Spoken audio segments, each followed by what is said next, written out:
Bonjour. Deux parcours. Barthes, Duras. La littérature en France depuis 1968. Roland Barthes. Suite de l'étude. Appliqué à qui on aime, ce risque déchirant. Je puis être frustré à vie de l'image vraie. Puisque ni Nadar ni Avédon n'ont photographié ma mère, la survie de cette image a tenu au hasard d'une vue prise par un photographe de campagne qui, médiateur indifférent, mort lui-même depuis, ne savait pas que ce qu'il fixait, c'était la vérité pour moi. Le caractère poignant de ce livre sur la mort se double de ce que nous savons. En le lisant, que c'est le livre de quelqu'un qui va mourir, son testament. Dans le même temps, cet ouvrage marque chez Barthes la conquête d'une essentielle simplicité, celle d'un écrivain parvenu à cette maîtrise du style tel qu'il la définissait dans le degré zéro de l'écriture. La langue est donc en deçà de la littérature. Le style est presque au-delà. Les images, un débit, un lexique naissent du corps et du passé de l'écrivain et deviennent peu à peu les automatismes de son art.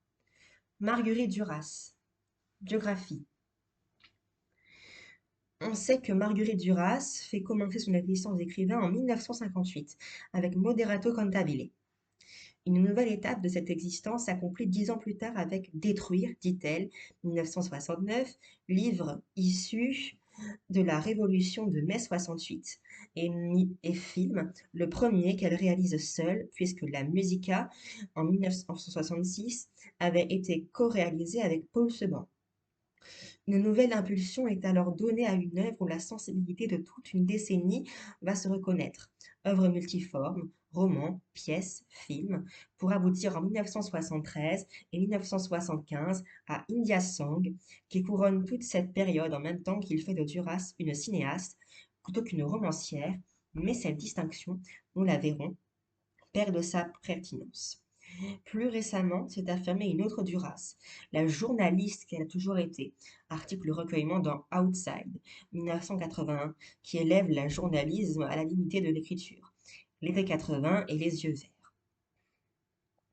L'un des personnages de Détruire, dit-elle, déclare: Je ne vois pas ce que vous pourriez raconter sur elle.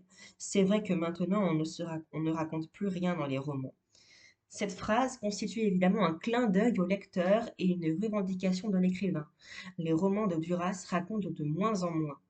À l'allusion, au sous-entendu, au décalage qui caractérisait ses romans précédents, succède peu à peu le blanc, le silence. Silence dont l'importance est extrême, à la fois parce qu'ils mettent en valeur le mot, qu'ils isolent, et parce qu'ils provoquent l'activité du lecteur-spectateur, incité non pas à rétablir la syntaxe traditionnelle, mais à laisser son imagination et sa mémoire écrire à son tour le texte. C'est pareil, le spectateur ou l'auteur. Mots qui sont aussi bien paroles de personnages que de notations de décors ou de mouvements, le texte de Duras s'apparente de plus en plus à un découpage cinématographique, et c'est peut-être là l'une des raisons de de son retentissement. Textes contemporains, simples et multiples, comme stéréophoniques, qui donnent à voir et à entendre à partir d'un travail sur les voix. Le texte devient un tissu jamais vraiment constitué, un tissu troué, indéfiniment ouvert.